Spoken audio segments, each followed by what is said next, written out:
So you wrote an article, training camp preview, 5 issues to watch. First one, we kind of alluded to it, Nick Chubb's health. Second one, will Amari Cooper show up? Third one, new look offense under Ken Dorsey. Fourth one, Deshaun Watson enters a pivotal season. And the health of Jack Conklin, Jedrick Wills, and Naheem Hines. So we've talked a little bit about the health of Chubb. Cooper's an interesting one. Yeah, he's supposed to report with the veterans tomorrow. We'll see if he does. We'll see if he does. Let's assume there's no new contract, right? If a new contract, he gets an extension, whatever it is, and that satisfies him, then he's good to go. Things should be fine. Let's assume that doesn't happen in the next 24 hours. Does he report? If he reports, does he practice? Or does he just show up, cannot get fined, kind of like it sounds like Jordan Love's doing in Green Bay? Now, I don't know the exact rules of that. Can anybody just show up and not practice? That seems like it goes against your contract too, unless there's an injury or you're close, right? Maybe they're close to a deal and this is okay, like a good faith gesture. I'm going to show up. But there's a lot of unanswered questions. It's a huge deal. Amari Cooper's their number one target in the passing game, respected leader, 5-time Pro Bowler. So, I think Browns fans are hoping something gets done in a hurry, and maybe it does. But I think there is the possibility for this to get sticky, for this situation to drag on and become a distraction during training camp. Yeah. We haven't really had that with Andrew Berry. They've usually found a way to get through things, so we'll see how that works out.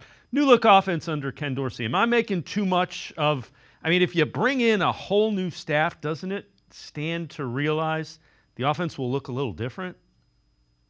Oh, yeah. I think there's no doubt it's going to look at least a little different, right? The question to me is just how much. And, there's multiple layers to this.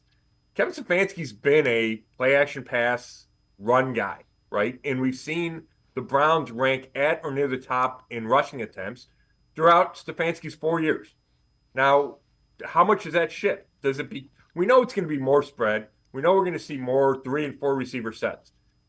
Does that mean a big uptick in passing? Like, does the percentage go from, let's say, 55-45 to 60-40 or whatever those numbers are?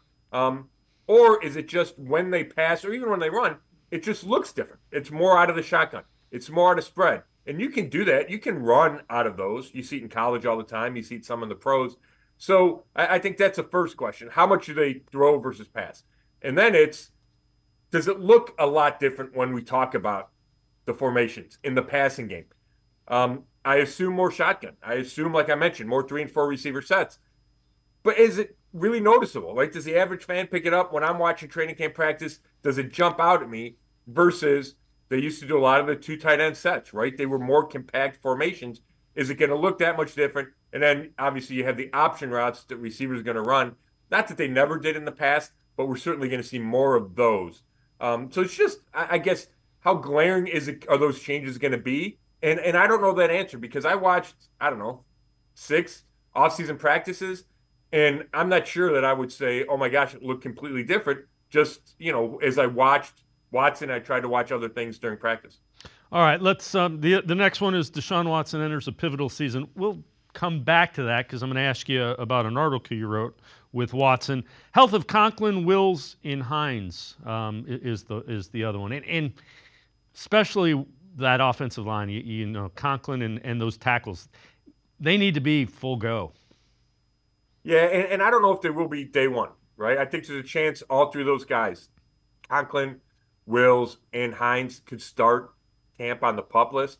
Now, again, that doesn't mean a ton. It means they could practice day 2. Just they won't practice day 1. Conklin has posted some stuff on social media that seems encouraging.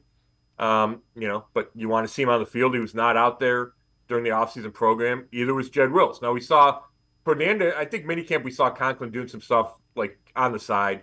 We saw Wills on the side throughout the offseason program. Hines, he was on the side. Now, he's coming off the ACL just like Conklin.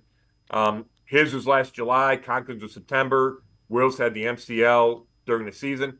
So they're all at different stages. But when you focus on that offensive line, it's tackle, right? It's a premium position. Now, I think you can assume that you have DeJuan Jones. He practiced during the offseason. That's one healthy guy.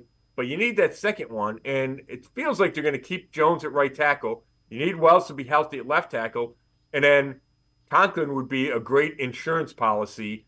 Is that third tackle off the bench? I know he's high paid, and I know he's a two-time All-Pro, but he's had so many injuries. I don't know if you can count on him to be the starter unless something happens to Jones.